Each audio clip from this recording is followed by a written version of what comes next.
ఇదే గాక మన వాళ్ళు కొంచెం పాత పడితే బండి చేతిలో వస్తదా? అలాగే కోటోళ్ళు నమ్ముతారా?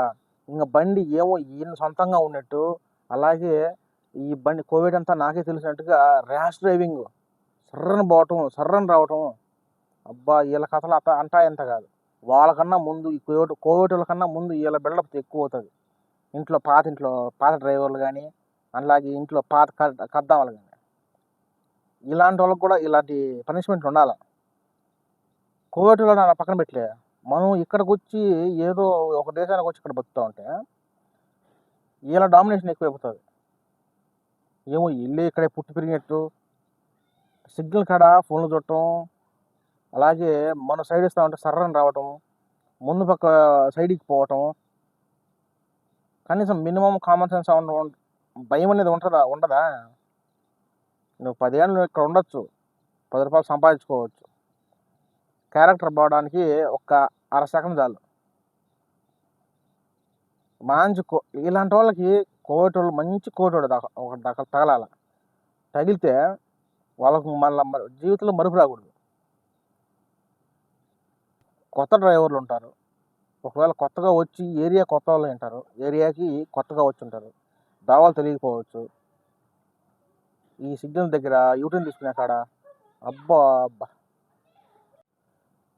కోవిడ్‌లో మన తెలుగు వాళ్ళ మీద లేకపోతే మన ఇండియా వాళ్ళ మీద డ్రైవర్ల మీద పగబట్టరేమో ఈ కోవిడ్ గవర్నమెంట్. ఏం అర్థం కాలేదు. ఎందుకంటే ఒక రకంగా వీళ్ళు చేసే ప్రయత్నాలు కూడా చాలా వరకు మంచియే. ఎందుకంటే అలా స్ట్రిక్ట్‌గా ఉండటం వల్లే మన వాళ్ళు కానీ, అలాగే కోవిడ్ పౌరులు కానీ చెప్పిన మాట వింటారు. ఒకవేళ విచ్చలవిడిగా ఉండిందంటే పరిస్థితి వేరేగా ఉంటదనమాట. ఏ దేశంలో అయినా కానీ శాంతి భద్రతలు క్రమశిక్షణగా ఉంటేనే ఆ దేశం యొక్క డెవలప్ కోసం దోహదం చేస్తాయి. ఏదైనా అలాగా విచ్చలవిడిగా ఉంటే మనకు ప్రమాదమే, దేశానికి ప్రమాదమే అనమాట. ఇప్పుడు మళ్ళీ ఒక కొత్త కానూన్ అయితే వచ్చిందనమాట. 120 దాటితే స్పీడ్ లిమిట్ అకమా రెన్యువల్ కాదు అని చెప్పి పెట్టేశారు. బహుశా ఇది మన తెలుగు వాళ్ళ ర్యాష్ డ్రైవింగ్ కావచ్చు, అలాగే కువైట్ పౌరుల యొక్క ర్యాష్ డ్రైవింగ్ వల్ల ప్రాణాలు కోల్పోయారని చెప్పి కేసులు అయితే ఎక్కువగా ఉండొచ్చు కాబట్టి ఇలాంటి నిర్ణయం తీసుకున్నారు. అది చాలా అంటే చాలా గొప్ప విషయం, మంచి విషయం కూడా. ఇలా నిర్ణయాలు తీసుకుంటేనే మన వాళ్ళు కానీ చెప్పిన మాట వింటారు. లేకనామంటే 150, 200 అలా పోయేసి ప్రాణాల మీద తెచ్చేసుకొని వాళ్ళ కుటుంబానికి శోక సముద్రాన్ని నింపటం కన్నా ఇలా కంట్రోల్‌గా ఉంటే నిదానంగా ఇప్పుడు నీకు అంతగా అర్జెంట్ పనే ఉంది. నిదానంగా పో. ముందుగా రా. నిదానంగా వెళ్ళు. ఒక గంట ముందు బయలుదేరు. ఒక ట్రాఫిక్ ఉంటే. ఇప్పుడు నువ్వు ఏదైనా పని మీద పోవాలి. తొందరగా వెళ్ళాలి. ఆ పని మీదకి పోతామని చెప్పి రాత్రి అనుకుంటాము. లేకుంటే ఒక గంట ముందు అనుకుంటాము. అనుకుంటాం కదా! సో, ఒక అరగంట ముందు బయలుదేరు. పోయేదేముండదు. ఒక్క సెకండ్ చాలు ప్రాణాలు కోల్పోవడానికి. ఆ ప్రాణాలు కోల్పోయిన తర్వాత మీ ఫ్యామిలీకి నువ్వే పెద్ద దిక్కుగా అయితే ఆ కుటుంబ పరిస్థితి ఎలా ఉంటుందో అది ఊహించడానికి చాలా కష్టం అనమాట. ఓకేనా? సో ఇది కూడా చాలా గొప్ప విషయం అనమాట. మంచి నిర్ణయం తీసుకున్నారు.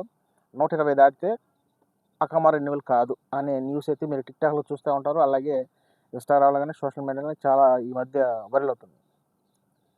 మొన్న ఇదే విధంగా ఇరాను, అమెరికా, కువైట్, గల్ఫ్ దేశాల్లో ఫైటింగ్ జరుగుతూ ఉండదు. అది ఇప్పటికి కూడా అప్పుడప్పుడు సౌండ్స్ వస్తూ ఉన్నాయి. మొన్న తెల్లవారుజామున కూడా సౌండ్స్ అయితే వచ్చాయి.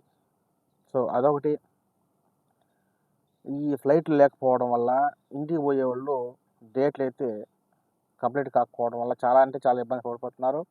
అలాగే ఇండ్ల కాడ చాలా వరకు సమస్యలు అయితే ఎదుర్కొని ఇక్కడి నుంచి ఎవరన్నా ఫ్యామిలీ చూడాలనుకుంటే అక్కడ వెళ్ళలేని పరిస్థితి అక్కడికి. అదేవిధంగా అక్కడి నుంచి ఏమైనా తెచ్చుకోవాలన్నా ఇక్కడికి రావాలనే పరిస్థితి. కార్గో ఈ ఇరాన్ యుద్ధం వల్ల ఎంత స్ట్రగుల్స్ ఫేస్ చేశారో మీకు అందరికీ చూస్తూనే ఉన్నారు. ఒకప్పుడు కరోనా వచ్చినప్పుడు కూడా ఇదే సేమ్ సిచ్యువేషను. సో ఇప్పుడైతే భయపడాల్సిన పని లేదు. మీరైతే జాగ్రత్తగా ఉండండి. ఇప్పుడు కువైట్లో చాలా వరకు కూడా ఇలాంటి క్రమశిక్షణబద్ధంగా ఉంటేనే మనకు సేఫ్టీ. ముఖ్యంగా వాళ్ళకన్నా ముందు మనం సేఫ్గా ఉంటాం. ఇలా మనం సేఫ్గా లేకుండా ఉంటే వాళ్ళకేమి డబ్బు గల్లోళ్ళు, ఈ దేశం పౌరులు కాబట్టి ఏదైనా చేసుకోగలుగుతారు. మనం ఇతర దేశాల నుంచి వచ్చి ఇక్కడ బతుకుతున్నాం కాబట్టి ఏది చిన్న జరిగినా ఏ పెద్ద చిన్న ఇష్యూ జరిగినా అది మన బాధ్యతే కాబట్టి చాలా అంటే చాలా ఈజీగా దొరికిపోతాం. అంతే కదా! సో, ఇలాంటి కట్టుదిట్టమైన నిర్ణయాలకు కువైట్ పౌరులు పాటించకపోయినా మనమైతే ఖచ్చితంగా పాటించాలి. ఓకేనా?